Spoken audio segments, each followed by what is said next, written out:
Hey guys, and welcome back to the podcast. So today we've got a combined episode between me and Damian, and we're probably just going to talk through all things fitness, travel, and just some tips to offer you guys as well. So starting off, we're both in Bali now. All right. We were both in Dubai, now we've both ended up in I Bali. know. How? And you're off home next week, Sunday. Yes, Okay. New Zealand. We might be in New Zealand next week. You know. Just following me Yeah. around. That's what I've been That's watching what you. it's, yeah. Okay, where's she booking her ticket to next? That's where I need to Yeah. go. Yeah. How have you been finding Bali? It's been pretty good. Yeah, look, loving it. I think you know a little bit of the context as to why I'm here, how I got here. So it's a nice breakaway from Dubai as well. Yeah. Culturally, extremely different. You know, the people are extremely different. The food is unbelievably good. Yeah. Too Pretty good. much everything that, you know, Dubai is an absolutely incredible place. But this for me just speaks a little bit more to like heart, soul, spirit, emotions.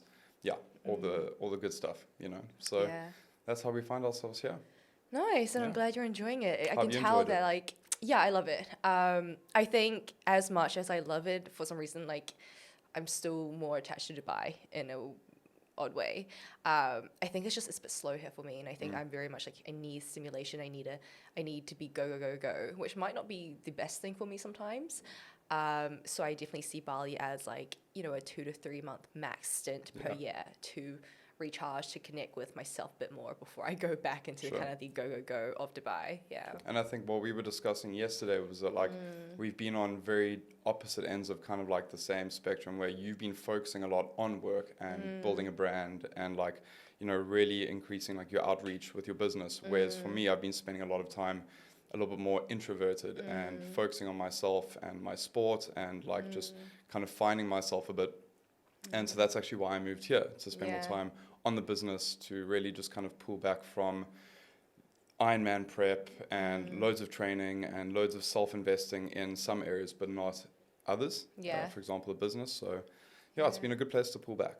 Nice. And how have you been finding, I guess, like all the traveling alongside obviously having your own training, food, and obviously fitness is a big part of your life, right? And it is maybe a bit unsettling for a lot of people when they're traveling.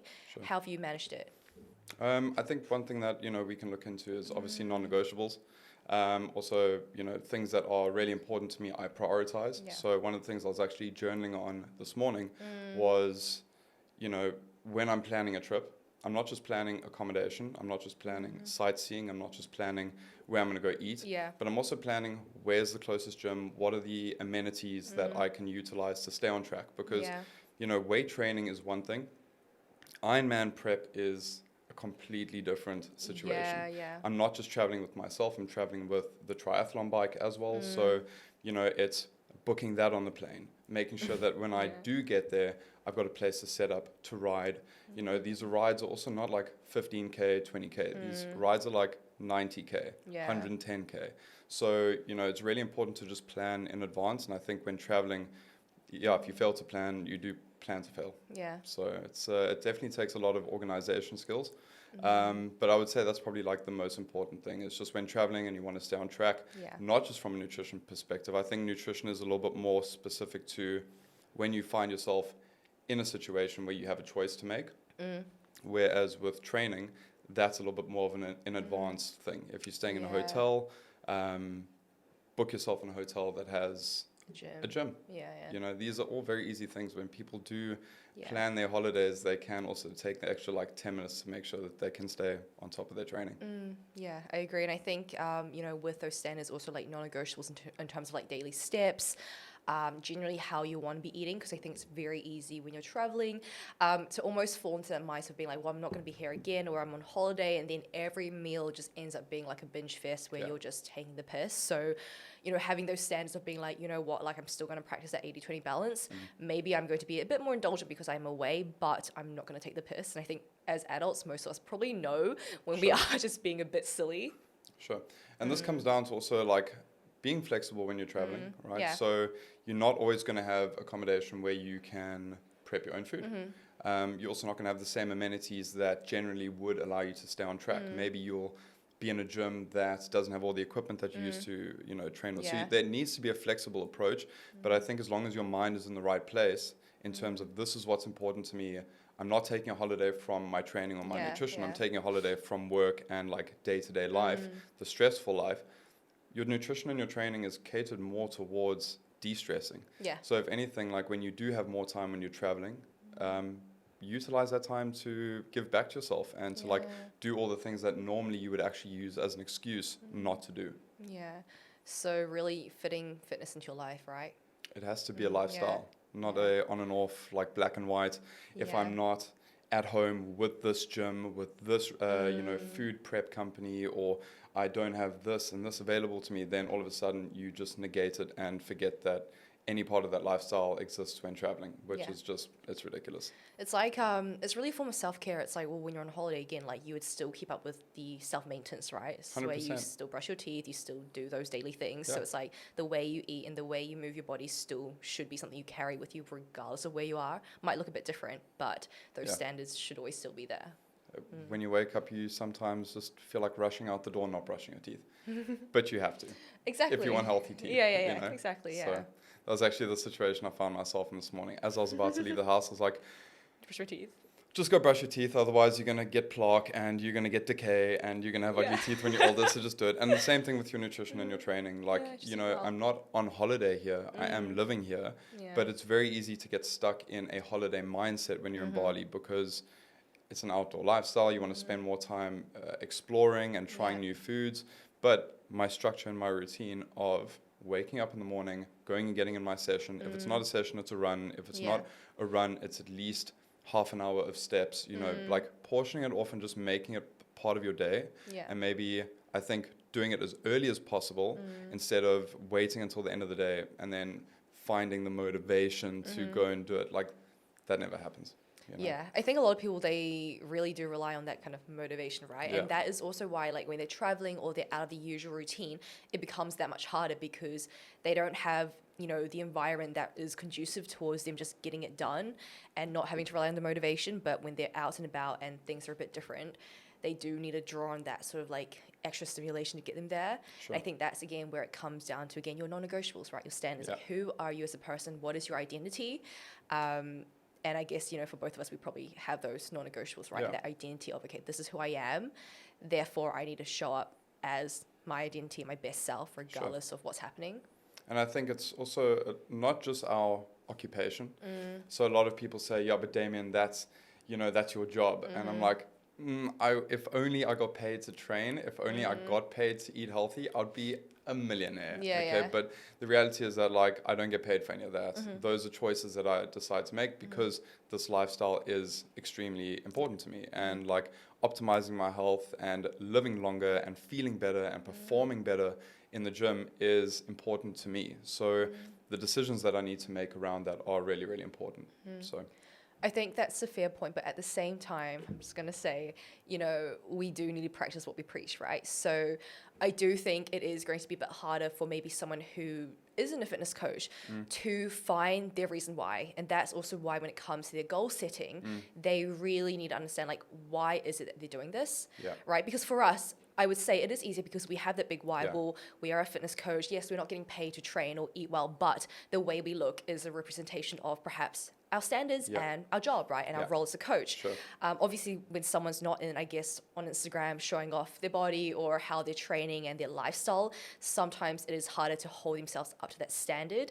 Sure. But that's where, that goal setting comes into play to kind of really ask yourself, well, what's beyond just wanting to look good, right? Sure.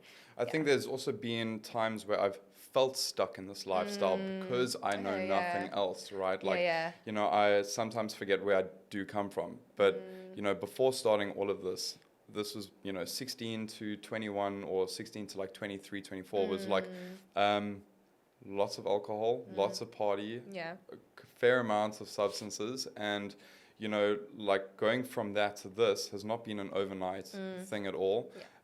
But I needed to essentially kind of go through that, that whole time frame of not knowing what I wanted to essentially actually define what it is that I do want. But during that time where I was like kind of just negating my health, I was still PTing, right? I was still helping people achieve their goals, but I had not defined my own goal yet. And it was through going through that phase, going through a bodybuilding phase, that slowly the idea of health meant a little bit more to me and was actually kind of like the end goal. So defining a goal is not an overnight Yeah. process. And I think regardless of how long you've been on your fitness journey, it is still one of those things where you are still becoming that 1% better every day, right? Like I can even say like, obviously I'm very different now to where I was before, but like Sure. there's been moments where I'm like, oh, just F it. Like Yeah. I don't really care about this too much. And you kind of let your standards drop and then you kind of have to like sort of just like question, okay, where are my standards? Sure. What are my goals, my long-term goals, right? Again, what is my why? So regardless of like who you are or, what your occupation is, I think just really realigning and refreshing those whys is quite important. Yeah, it is. I think also, one of the things that I've recently done was commit to doing an Ironman because I'd kind of lost the drive Yeah. to keep looking good. All right, like it was a 21-year-old aesthetic. Yeah. I want to get into shredded shape and I want to, look insane. But, when you've been doing that for like 8 years, 9 years, you actually start to, I don't want to say this, you lose the motivation. Like You lose the drive, the M desire. word. You lose the desire to want to keep doing that because now that's actually something that you just need to maintain. Yeah. Right? Like that's all it was. And I was get into good shape, maintain good shape.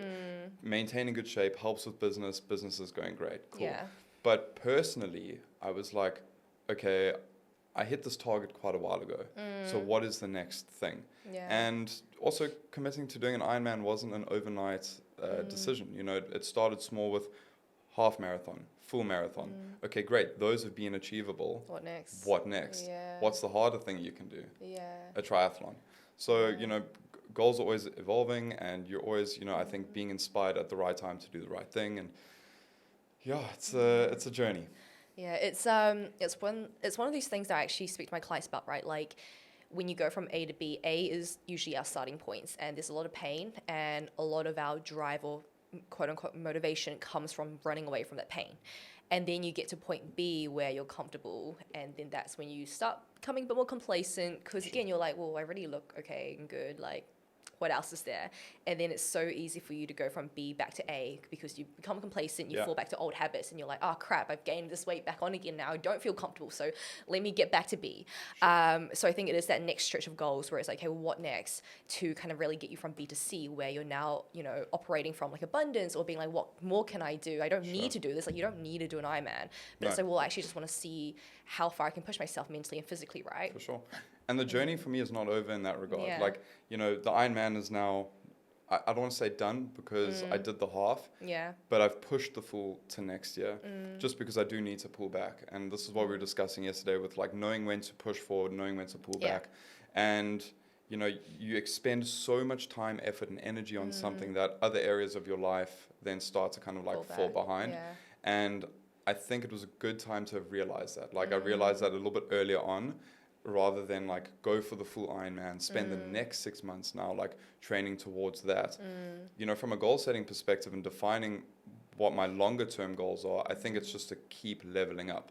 Does it have a certain metric to it? Yes and no. Like the metrics would be do something harder every year or do something that's going to really challenge you every year. Yeah. Does it have to keep on getting harder and harder and harder to the point where like I'm free diving 200 meters below water? Like, no, you know what I mean? Like that would be, but that's also a pretty audacious goal that's possible, right? So like I've never really limited what I think is capable from myself, but I've just realized, I think after like 9 years of bodybuilding that just going to the gym for me every single day, 3-4 times a week wasn't enough. Yeah. And so, now it's a 1 times every 6 to 12 months of something that's really going to, challenge me. Yeah. I think I felt the same way with bodybuilding, hence why I also started running because, you do get to a point where it's like, I've rinsed and repeated this long enough now. I'm not really gaining much mentally or physically at all. But then, like, if you were to look at Gym Pop, right, someone who, they love fitness, but it's not their whole life. Yeah. What would you say for them? Because knowing my clients, like I know many of them maybe they're running their first marathon, but beyond that, they're probably not going to want to be like, I'm going to do an Ironman or I'm going to do for sure. a competition prep. Like it's, for most people, that's more than enough. You're like the top 1% if you do a freaking marathon. Yeah. So then beyond that, it's like, well, then what else? Like what more? I think it's always a good idea to set an audacious goal. Yeah. Because most people think that they can't do it, but that's just between your ears. Like you can. Like I've met people that are 120 kilos that run marathons. You know, if you see there are handicapped people that are doing Ironmans. Yeah. You know, so like no goal is actually too big enough. And I think that's where some people, because of their current situation, current body composition, maybe poor support structure, or even just, I think, limiting beliefs in general, people don't believe that they can do something. And I think it's really important to actually set a high standard and a high goal for yourself.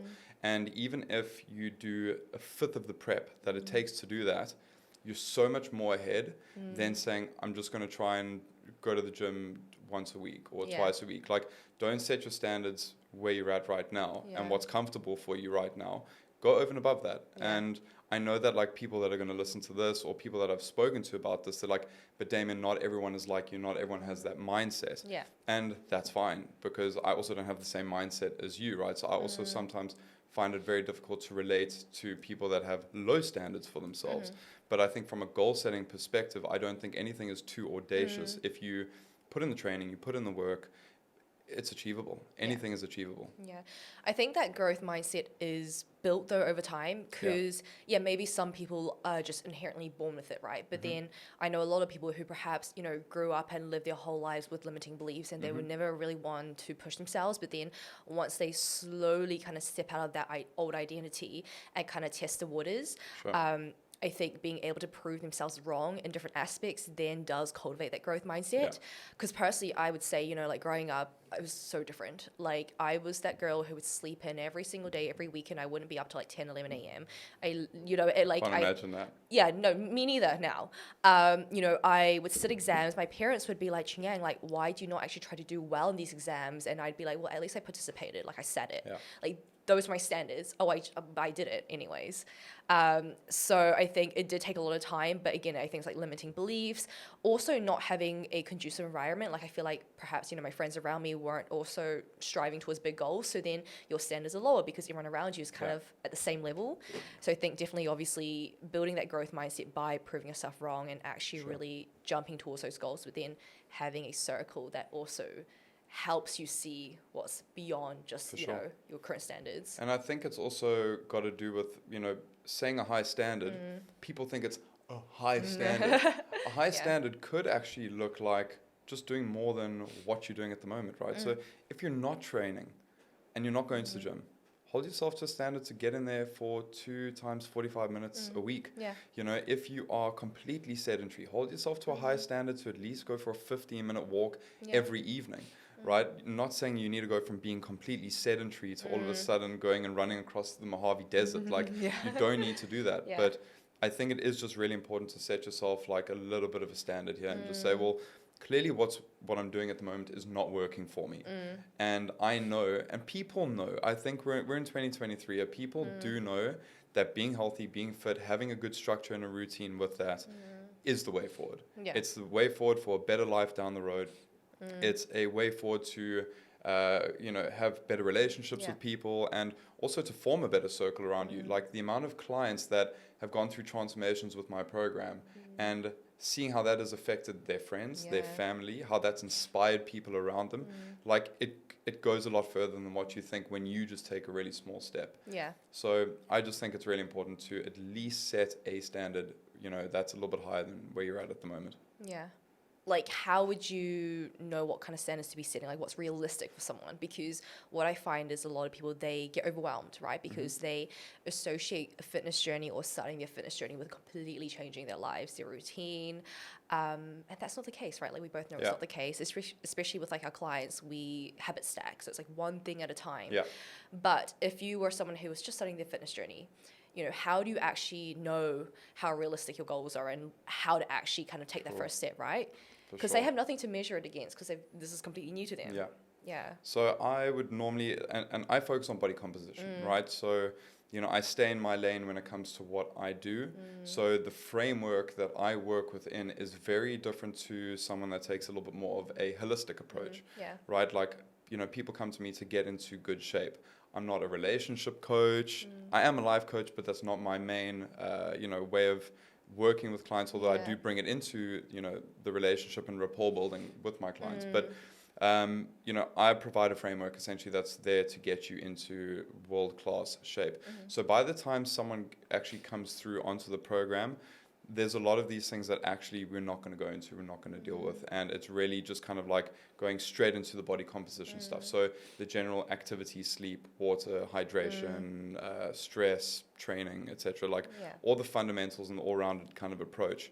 But this being said is that a lot of these people that do come to me still don't have, let's say, the right support structures or the right habits that are conducive to bringing this framework in, right? And making it work from the get-go. So, you know, as you said, like stacking it, right? Habit stacking would be bringing in, instead of expecting you to do 15,000 steps a day, what are you doing at the moment?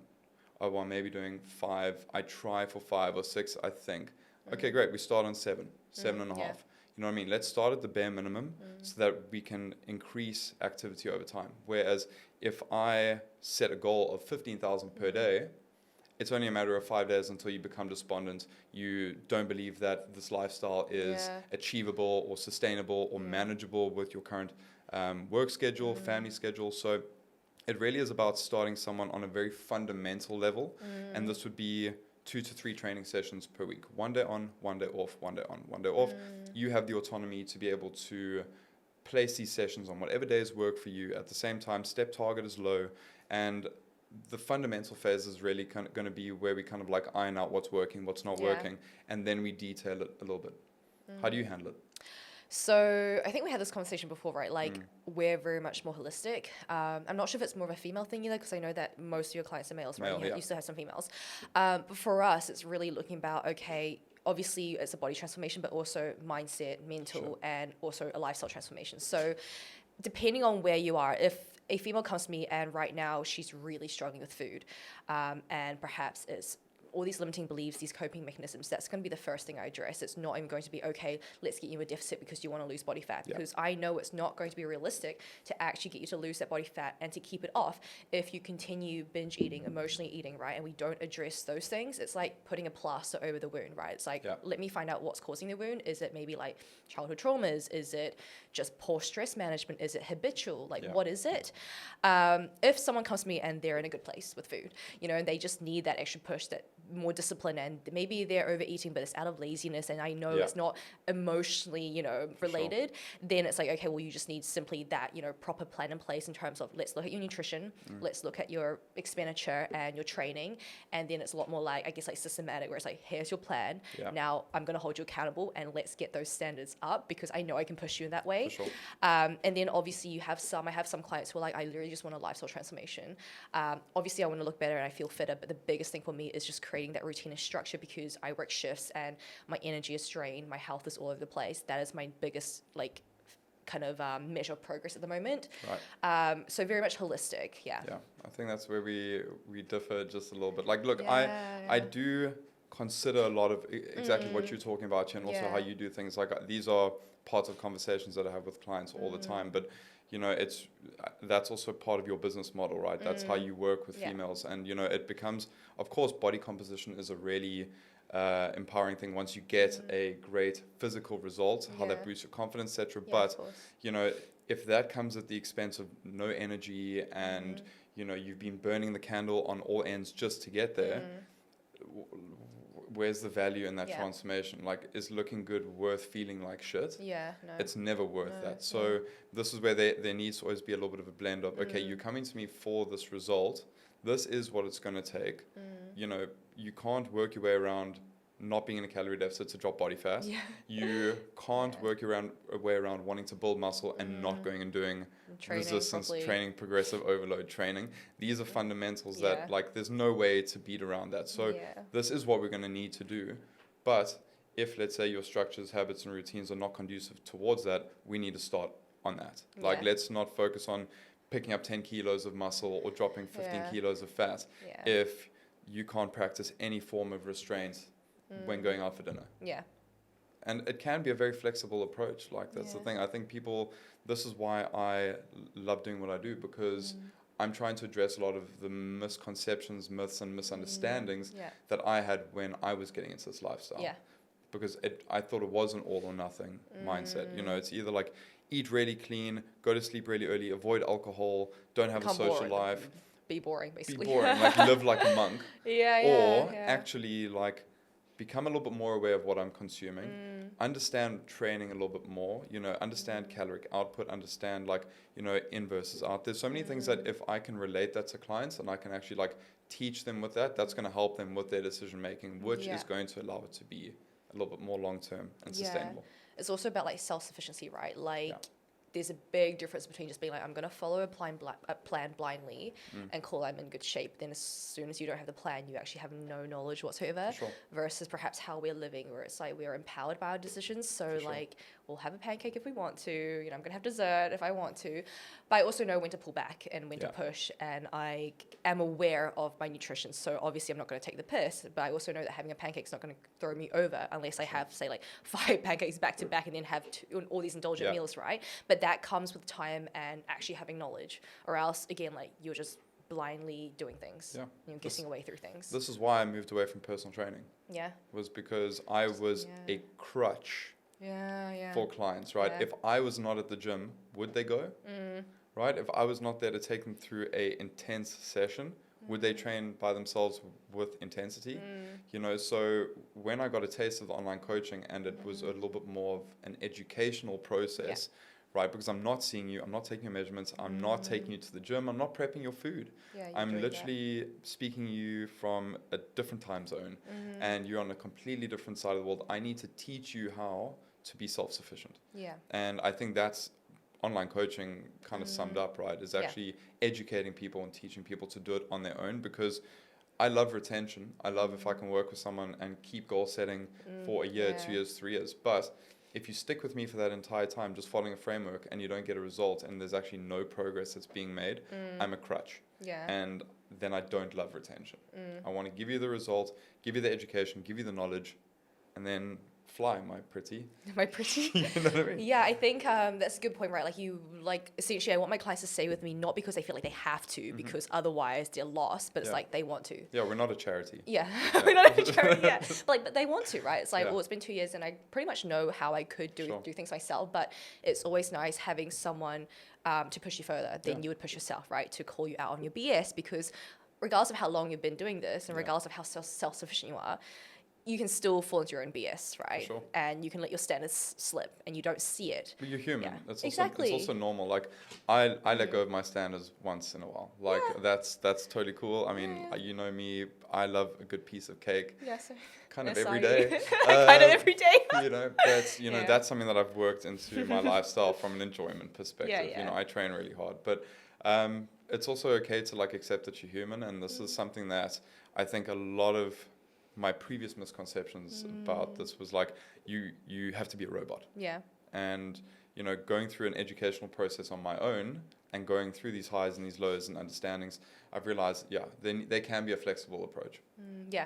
I think I'm not sure about males and how emotionally, I guess, attached you are to food, but I know for a lot of females that's a big case, right? Where it's like if they have something that's perhaps off plan or deemed like highly indulgent, they almost feel like it's the end of the world. Like suddenly they must have gained 2-3 kgs overnight. Like all this hard work's gone. What is the point anymore? Because we're so emotionally attached to the scale, to food, to these small things. I think because we are maybe like smaller built as well, it does affect us a bit more. Like our weight does fluctuate so much more, whether that's also due to hormones or our periods. So I think like mentally it can be a lot harder for females on their fitness journey because there's so many other variables in play. And I just feel like we're a lot more sensitive as human beings. I think men are... I'm not speaking for all men here, but I definitely think men, if I'm speaking for myself here at least, and a few of the male clients that I work with, we are easy to purposely just forget that it ever happened, right? Like, I think with women, they'll sit with it, they'll stick with it, and they'll beat themselves up over it, and then they'll see the scale weights will go up, and all of a sudden now the whole week it's been a terrible week because I went out on Saturday evening and oh my gosh, I had 2 slices of pizza and I had 1 virgin cocktail and all of a sudden I'm a kilo heavier. Right? Not understanding that there is fluctuations, glycogen replenishment, water retention, like that coincided with your period as well this week, you know, and so like there's so many variables there, whereas with men, I think we're a little bit more black and white, right? Where like, I did eat it, I enjoyed it, it's fine. I'll just start fresh from tomorrow. It's whatever. I don't mind if my weight went up this week because you know what? I still want to just live my life and enjoy it. Yeah. And that's generally the response that I get from a lot of my male clients when they slip up on their diet. Yeah. Is we are, I think, just a little bit more avoidant in nature. And this is not just with like eating and training. This is with relationships. This is with a whole bunch of things. We do have this like kind of inherent characteristic almost where we're just very avoidant of the mishaps that we've done. Oh, it happened, but like it's okay. Just get on with it. You know. So it works well sometimes, but like other times, if I as a coach let that keep happening, then I need to sit down and have a conversation with you and say, okay, emotionally, what is going on here? Because for the odd time that it happens with me, I can move on from it because I've got all the other fundamentals in my entire life like sorted. But if you go out on a Saturday night, you go and get absolutely wrecked, and then the day after you are not getting your steps in, you're not going for training, you've not got your nutrition right the day afterwards, and that's not happening once every 4 days, 5 days, 6 days. If we're looking at like half a year of work that we want to achieve together, a month of that is just ruined by something that's actually going on that we need to speak about. See, this is what I love about coaching as well, right? And it's also why I don't personal train, is because you get to actually deep dive into these conversations with your clients.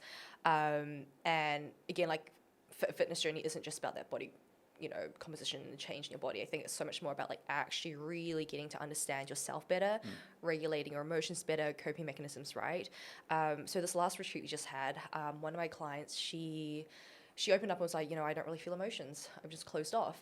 And I've always realized that because like working with her, I was like, I just feel like it's just, there's this barrier that we haven't crossed. And she's very robotic. Like you just tell her what to do and she'll do it. Sure. But that's a coping mechanism for a lot of people, right? Yeah. They just keep busy. They're really onto it. Everything's just robotic.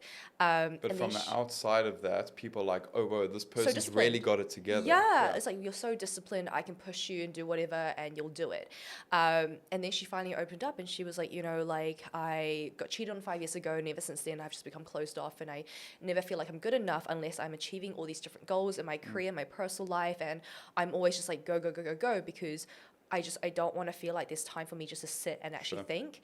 And just having her open up and then actually cry for like the first time, that was beautiful. Yeah, it's deep. It was. Yeah. I was like, oh my God, you're showing emotions, you're feeling. Sure. And it's been like 2 years since we've been working together and this never came up. And again, I think that is the beauty of online coaching. You get to really understand this human being for who they are, what they've been through. And all that is going to be related to your body transformation, right? Yeah. Whereas I think when you PT, it's like you see someone at the gym, you go through the reps, cool, you got a great workout. I'll see you Friday. Yeah, but there's nothing deep. There's no like deep connection. Yeah. I guess like it's a bit therapeutic in a sense, but you don't get that therapy with your client. For sure. Yeah. And with personal training, unless like you really are going over and above, and it's very difficult to go over and above as a PT when you're on the floor for 12 hours a day to now go and do nutrition plans, tracking, afterwards, all these things afterwards. There's actually not enough time for it. Yeah. So you're very limited as a PT as to like kind of like how you can really actually open up that scope to offer a little bit more support in the other really important areas. I remember as a PT, it was see you Monday, Wednesday, Friday. Friday, dude, have a great weekend. I'll see you Monday. Keep it clean over the weekend, please. Yeah. Keeping it clean is like the worst fucking advice that you can give to someone because it has absolutely no metric to it. It's got absolutely no diligent way of actually like following through that. And most people don't.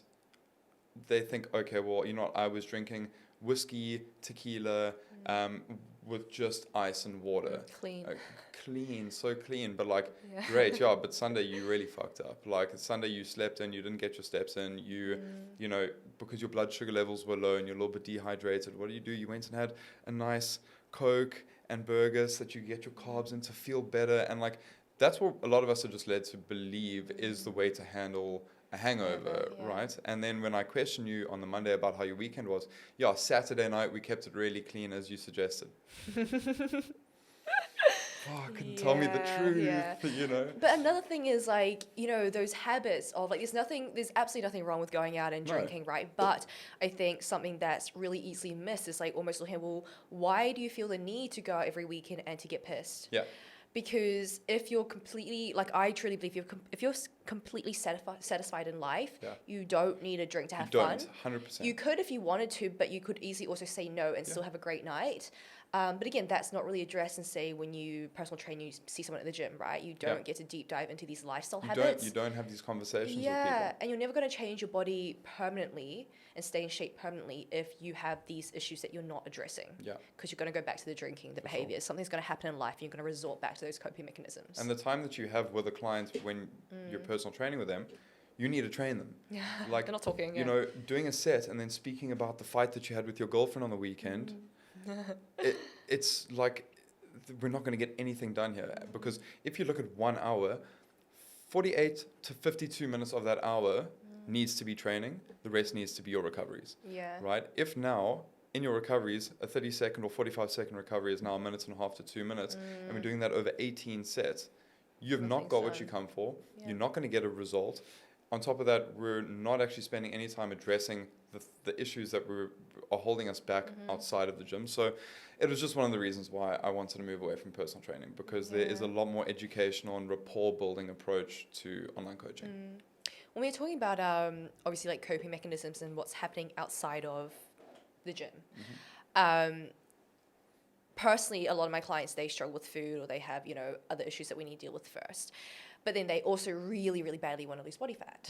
And it's almost like this push and pull where it's like, well, we kind of need to address both ends of the spectrum first. Sure. What would you say about like physique-based goals? What's your opinion in terms of like striving towards a physique-based goal whilst really struggling with your relationship with food and your current habits? Right. You know, we were speaking about this yesterday. Like, if there are certain things such as bulimia or anorexia or, you know, just really bad attachments to, you know, the highs and lows of dieting, I would say a body composition goal should not be the priority whatsoever.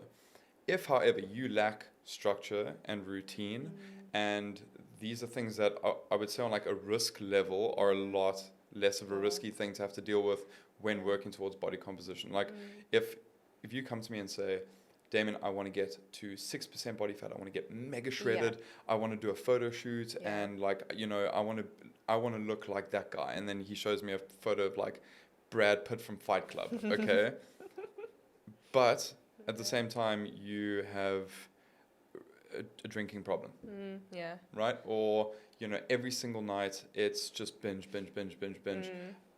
Like, no, we're not like, how do you want to get there? Please tell me, because I'm about to provide a framework that is going to be very different. It's going to be the complete opposite to how you're living your life. And so, you know, let's rather focus on minimizing what you're doing, minimizing even more until we've like actually not taken it out, but there's control, right? Because that's the one thing I think when it comes to like eating and dieting is that there needs to be control. Like, it's not possible for you to get to any fat loss or muscle gain goal or result without having control over your diet.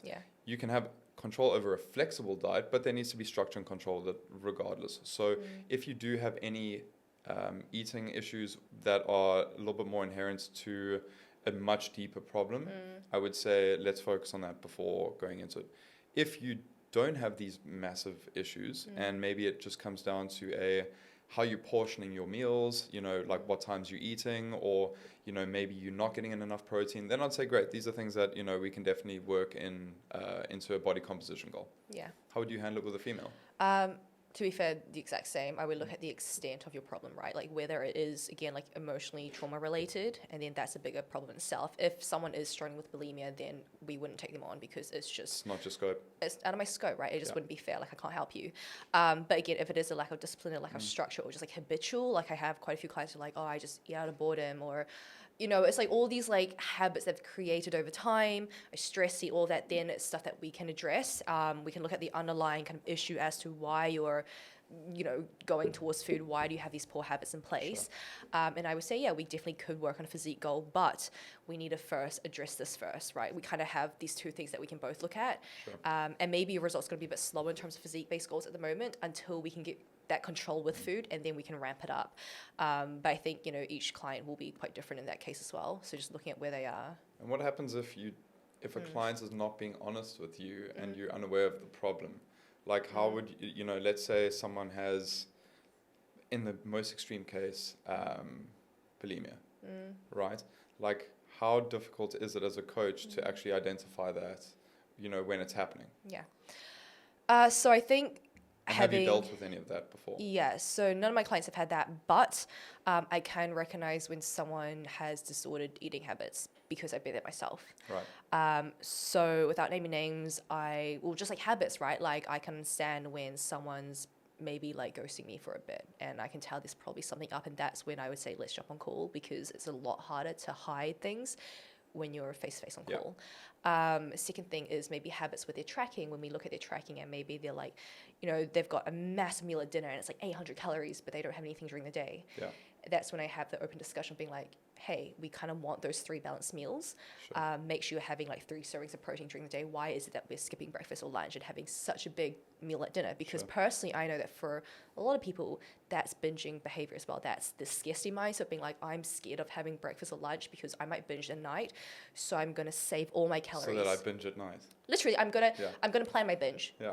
And but I can recognize that. So unhealthy. Yeah, but I can recognize that because I've done that myself. Yeah. Like I did that for so long, where I would skip breakfast, have a very small lunch, and then plan out like 900 calories for dinner right before bed. And it wouldn't even be like I'd give myself 2 hours to digest, because I was so scared that if I didn't have, you know, if I didn't. How do you feel the next morning? Crap, your digestion's all over the place. Yeah, but when you're really struggling food, like, yes, you logically can be like, that's going to be shit for my digestion. I'm going to be bloated in bed. Yeah. But the fear of being out of control again is so big that you plan for the binge instead. So that way you get that feeling of like, I'm so full and satisfied, overly satisfied. Sure. And I'm lying in bed being like, yeah, I've binged, essentially, I'm satisfied. But I hit my targets, I hit my proteins, fats and carbs. Exactly, right? But that's still disordered because you're not looking after your body. You're Yeah. mentally not in a good place because, again, it's going to affect your social life. It's going to affect your energy, right? Your day-to-day, because you're sitting there the whole day hungry and thinking about food. So I think it's easier to identify when you've been there yourself, because these small things to a normal human being, they probably be like, oh, she's just not hungry during the day. She doesn't need breakfast. Yeah. I'm not a breakfast person. Exactly. And then I always have to be like, but really? Yeah. Can we at least have a snack? Because let's be honest, we kind of need some fuel in the morning, right? Yeah. Yeah. Oh no, I've got energy in the morning. I'm like, bullshit. Liza Minnelli. Yeah. And even like training fasted, I get it. Like some people don't have the time, I guess, in the morning to have a proper meal, but even just a small snack, especially for females, because fuel is energy. Yeah. Even if it's a small snack, it's like, why are you so opposed to it? Yeah. It just comes down to what relate to believe. Exactly. And your relationship with food. Yeah. So I think that open communication and experience yourself as a coach. Unreal. Yeah. But can you imagine that? I'm struggling to, but at the same time, I'm also like, you know, I can pack 900 calories away before bed. Yeah. But that's also my training is intense. Yeah. I need more fuel. Like that would actually just be quite normal for me if I'm on like 3,600 calories a day or 2,700, like 9, 18, 27. Like it's actually really easy for me to do that. But starving myself all day for that. all the day for that. Yeah. And then packing 2,500, 3,000 calories a night. No, that's not the way forward. Yeah, you know, I genuinely would be scared when I looked at my fitness pal and I didn't have at least more than 1,000 calories for dinner and then my pre-bed snack. And I would eat that in bed because that's how, like, scared I was of binging. Unreal. Yeah. Unreal. Yeah. Yeah, not good. Yeah, how things have changed, thank How God. things have changed, yeah. Like, I mean, but that, as I said earlier, it comes through going through these things. Yeah. You know, like I was not born looking like this. I had to, you know, find what worked, what didn't work. I had to go through low carb, high protein. Yeah. Now, when I see guys that are having like 250 grams of protein a day, I'm like, why the fuck are you doing that? Like, but the more protein, more muscle I build. I'm like, that's not how it works. Like, that's not how it actually works. Like anatomically, you actually need more carbohydrates to replenish glycogen to build muscle. Like, you don't need more protein. So, well, you need an optimal amount, just while I'm on record saying that. Damien said I don't need protein. Yeah, so I'm not going to eat protein. I'm not going to eat protein anymore. Can you imagine? But this is exactly how like people are led to believe the wrong things. Yeah, it's true. Have you ever struggled with food badly? No. That's it. I'm not going to be a sad story here and say, I've gone through the trenches. Like, I haven't. Like, I've enjoyed food always. That's good, I'm going to take a little bit of it back. I was brought up as a picky eater.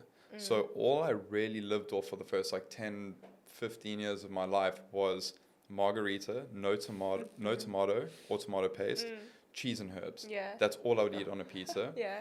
Steak, that's it. Steak and chips would be another night of the week. But no veggies. I don't think I ate veggies until I was maybe about 23. Wow. I'd never had rice until 23. Yeah. I'd never had oats until 23. And basically, I lived off chocolate milk, steak and pizza with no tomato paste and no toppings on it for 15, 20 years. Yeah, 15 years. And then what happened was I hired a coach when I started training. And when I started training, I wanted to compete. When I wanted to compete, I hired a coach to help me, and he sent a meal plan that had everything on it that I did not eat. And I looked at that and I was like, what's important here? For me to stay where I am or go to where I want to be? Go to where you want to be, follow the plan. Yeah. So all of a sudden, I'm buying egg whites and eggs. I've never eaten. The only time I'd ever had an egg was in a cake. Oh okay. my God. Or if it was used to make the dough in a pizza base. Yeah. Right? But I'd never actually cooked and eaten an egg. I'd never had an egg white. I'd never had spinach. I'd never had oats before. So when I started eating oats, I did the chocolate flavored oats because at least it tasted nicer. But, you know, it was only when I was like 22, 23 that I started introducing variety into my life. So, you know, this is why when I do hear people say, oh, well, I don't like this, I'm like, you just haven't tried it enough to actually enjoy it or see the benefit of having it. So things take time. You have to kind of go through these things on your own. And, I don't say it held me back though. It wasn't, let's say, an unhealthy relationship with food. It was just a limited idea of the possibilities of diversifying what I eat. Yeah. I think it's just your upbringing, really. It's my upbringing. Just habits. My dad didn't like tomatoes. That's why he said no to tomato paste. So you just said no as well? He liked steak. Yeah. So we ate steak. Yeah. You know, that's it. We would have a barbecue and it would just be meat and corn. So now when I go to a barbecue and I'm prepping for it, what do I take? I take steak and a corn and potato. That's it, you know, like, because my upbringing was just very basic. Yeah. It's funny because I had a very different sort of upbringing. And I think that's also somewhat led me to having quite a rocky relationship with food. My parents were very health conscious, especially my mom. But to a point where it made me almost orthorexic, where I would look at certain foods and be scared of having them. Right. So growing up, we never bought snacks to the house, but then that led me to just binging on them. Wanting to snack, and every time I went to my friend's place, I would be like, oh my God, yes, snacks. And we'd be sharing the packet, but before my friend knew it, she'd be like, oh my God, there's none left. And I'd been just shoving in my face because that's the only time I could have had it. So there was already that scarcity mindset around certain foods. And then obviously it didn't really help when my parents were like, oh, this is bad for you, that has this chemical, always reading the labels. And obviously to an extent you want to be aware obviously of what you're putting in your body, right? And if 80% of your diet is those processed foods, it's not going to be good for you. But I think I just got to a point where it was just so extreme, and I think it took a while for me to kind of understand, okay, I'm not going to die if I have something that's processed, right? For so long, I think the first time I bought my first tub of ice cream at home myself was first year of uni. Yeah, Unreal. Because I didn't trust myself. I was like, if I buy a tub of ice cream, I'm going to finish the whole thing. Sure. So I started off with Halo Tops. I was like, just in case I eat the whole thing, at least it's only 380 calories. So it's fine. But it took a very long time for me to undo everything I learned from my parents. Sure. So I think, your upbringing obviously does have such a big impact on how you see food and your own body. Especially when these experiences are compounded day by day, over week time. by week, month by month, year by year. That you become inherently what you've been brought up to be. To believe, Yeah. One last thing I think would be useful is looking at the fundamentals of what would affect someone's fitness transformation and success, right? So we've talked about obviously your circumstances, your relation with food, your upbringing, traveling and your non-negotiables and standards. What do you think if you were to leave the audience off with one tip about what's going to make or break your fitness journey? What would that be for you? It's a big question because there's so many things, right, that you could speak about. Saying no. Boundaries. Boundaries. That's really it, because that's actually what gets in the way of everything. Yeah. It really, really does. Saying no and saying yes. Actually, saying yes to the right things, saying no to the wrong things, but boundaries essentially. When I started competing, I would go out with my mates, but when I would arrive there, I would say, guys, at 10 o'clock I'm leaving. So I'm letting you know 5 hours in advance that I'm leaving at 10. Yeah. Because I've got something really important that I need to follow through with. And my really good friends were very cool and supportive about it, you know, but sometimes people are too scared to set boundaries. People are too scared to disappoint their friends or their family. Or, you know, if you are the father of the household, you are worried about bringing in healthy food into the house because your wife and your kids are so used to an unhealthier way of eating. And you know that now if you bring in a healthier way of eating, they're going to all question you. Not question the food itself, but they're going to question, I think, let's say, you've just changed how you do things. Yeah. Right? And now it's kind of like, oh, well, my credibility as a decision maker in the household, for example. And this is something that I've had an issue with as a client. He's like, but I don't want to disappoint my family because I've always been the decision maker and they've always believed in me to make the right choices. And now I know that if I bring a different lifestyle into the house, that they're going to question everything that I have taught them or try to, you know. So it really is just about setting those boundaries and sometimes following through with what you inherently believe is right for you. And I think that's where most people go wrong, is that they're too scared to disappoint other people around them. And so then that keeps you in your bubble. So I would say that's one thing, because you can find the right training plan online.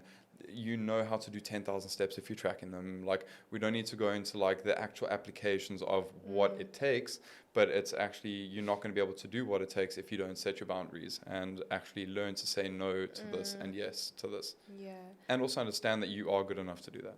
Yeah, it's like when you say yes to one thing, you're saying no to something else. 100%. You're always making a sacrifice. I think the word sacrifice has like a really negative connotation, but when you think about it, it's like there's always a sacrifice to be made. So make one that's actually going to be conducive towards your goals as well. For sure. Yeah. What would you say your fundamental is?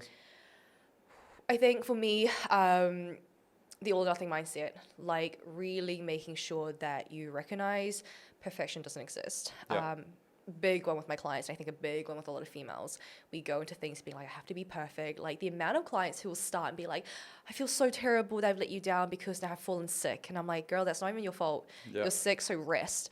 And they're like, no, but I just wanted my first month be perfect, and now it's not perfect. I've missed my Monday workout. Literally, I'm like, I'm just such a failure, you know? And then it spirals into their week, and it's like that all or nothing mindset, that black and white thinking is going to stop you from reaching your goals, because perfection doesn't exist, right? It's about like taking imperfect action. Just show up the best you can. So I think recognizing that, whether that be from, again, like your training or mainly food, having a meal out is not going to throw you off your progress, you know, but how you respond to that meal out, that all or nothing mindset is going to either make or break your progress, because you could either say, F it. I've had that meal out, so why not have another pizza tomorrow and I'll restart Monday? Or you can say, you know what, whatever, just move on. So yeah, I would definitely say that mindset. And I think just building on that, you know, something that I speak with all my clients, they're like, yeah, but it's the weekend now. And I'm like, so what? Every day of the week is the fucking same. It's got the same amount of hours in it. You know what I mean? Like, let's stop doing this whole 5 days on, 2 days off thing here, because like those 2 days off generally are what gets in the way from someone ever getting to where they want to be. And it's that all in or not mindset, exactly that on or off. But just look at every single day as the exact same when you have a structure and routine, and use actually the weekends to put yourself even further ahead, because now you have more time to commit to your training, to catch up on something that you know you haven't done during the week, or prep your food so that you have a really good week ahead. But this like flip switch of like total commitment, adherence, dedication, consistency, all of these big words, and then like party and self-neglect and self-sabotage. Like, it should never be like that. And that, you know, will come down to, again, just making sure you actually enjoy your plan during the weekdays, because if you did, you wouldn't feel like you need to do something the weekends that you can't do on the weekdays. It's like, you know, when you're trying to run away from life and you're like, I just need to book the holiday so I can be happy. It's because you're escaping your day-to-day. You're like, that's me. She's speaking to me. Yeah, that's right. But it's true, right? It's, like, I agree with it 100%. Yeah, like I look forward to a holiday and exploring, but I love my day-to-day life, and every day is like a holiday for me. So I'm not gonna feel like the need of, I just need a week where I just blow it and go somewhere and just spend my money. Yeah, you're putting it in perspective for me, because that was it, right? No it was offense. like, no, but that was exactly it. It was like you're running away from something. When I was in Dubai for that time, it was just like, wake up, go to gym, sit on a computer, wake up, go to gym, sit on a computer. and like it was in that like split second where I was like, fuck, everything needs to change. And what was it? 3 hours later, I was on a plane to Bali. Yeah. Guilty. But hey, you're here now, That's and it. you're happy, so that's all that That's it. matters. Yeah. Yesterday we picked out 2 questions. Oh yeah. Let's not forget about that. Yes. Okay, do you want to go first or? I can go first. Okay, cool. Okay. Let's just give some context. Yeah. Okay. Okay. So we were at Cafe Coach. Yeah. And they had this like deck of cards on the table. Yeah. And they were like really deep and insightful questions. So I think they'd be cool to do like a drinking game with, or just like gather your friends 100%, around yeah, and yeah. just get deep. Yeah. So we were ginger like, shot drinking game. yeah. So we were like, why not pick a few cards out and then we'll ask each other one of the questions Yeah. we picked out. So that's the context, guys. So that's it. So I'm scared now. Yeah, we picked out 4, 2 each, and we're gonna just ask each other one of those. Okay. The one that Oh God. no, I mean like they're really nice Okay, questions yeah. though, as well. You know what I mean? It's not one of those like truth or dare kind of. But it was, what has been the most integral part of your personal growth in the past 5 years? 5 years. So that was when I was 19. You're making me feel old. Now I feel young. When I was 19 up till now, the most integral part. There's been so many things, I think. Honestly, investing in myself. Because up until, I think it was when I was 19, 20, when I got my first coach, I was always the one who was like, I'm not gonna waste my money. Like, why hire someone when I can do it myself? Sure. It's not like rocket science how to go to the gym and figure things out myself. And then I hired my first coach. He taught me so much about discipline, about if I set my mind to something and I have the right plan and I just do the work, I'm going to achieve my goals. Sure. And then I obviously did my first prep, and then I competed, and then again that showed me just like you literally can take your body where you can take your mind. Like, you can achieve anything. Sure. And I think that then had a ripple effect into my work ethics, because as I said, growing up, I wasn't the best student. I really could care less.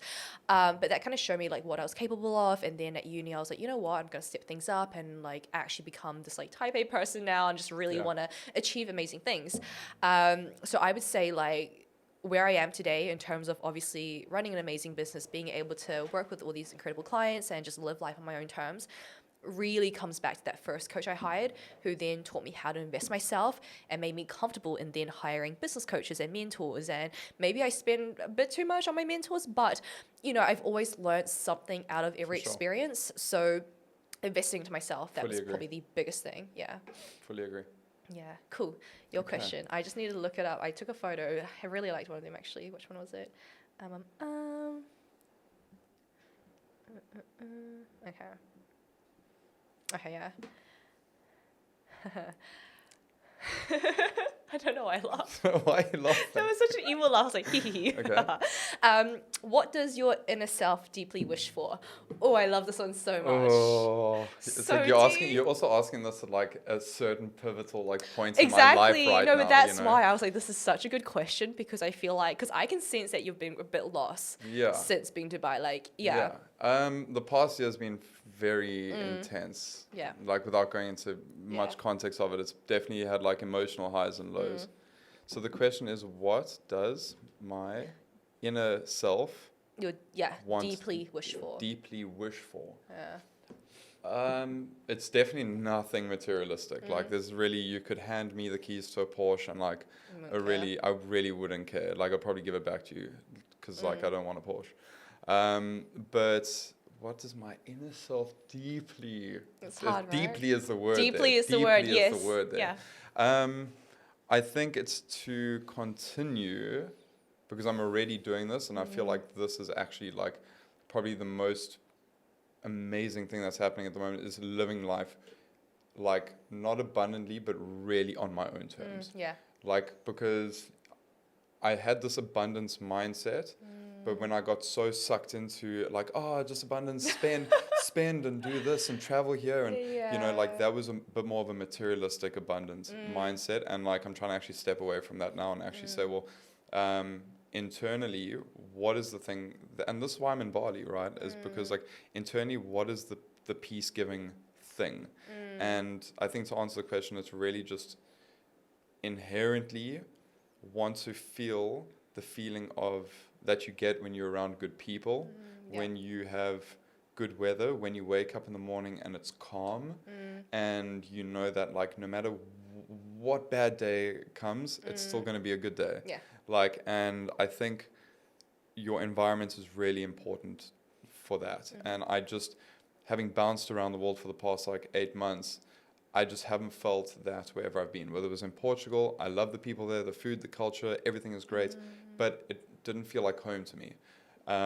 Going to Dubai, love Dubai. I still think Dubai is one of the greatest places on earth. Like it is half home for me, but it just lacks some of the things which my soul needs, and so like my inner self deeply wants just that feeling of waking up every day and just knowing like it's going to be okay, like it's cool, like, and it's not it's going to be okay because everything is bad and you're going through something. It's I'm grateful to just have another day like on this earth, because like look at this, you don't need much to actually be happy. And I think that's what attracted me to come back to Bali. Was I was here for 2 weeks 2 months ago, and the experience that I had was just being around people that like don't have much, I'm so happy, but they are so much happier than like 95% of people that I know, and that's just insane.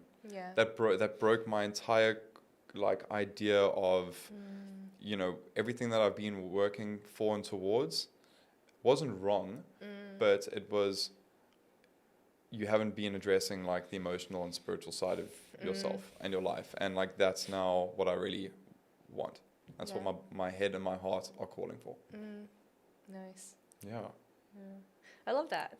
Yeah, it's weird for me to say, because I think especially also as a man, right, like it was always gym, train, look good, be masculine, and like don't think of anything else other than like money, gym, sleep, recovery, repeat.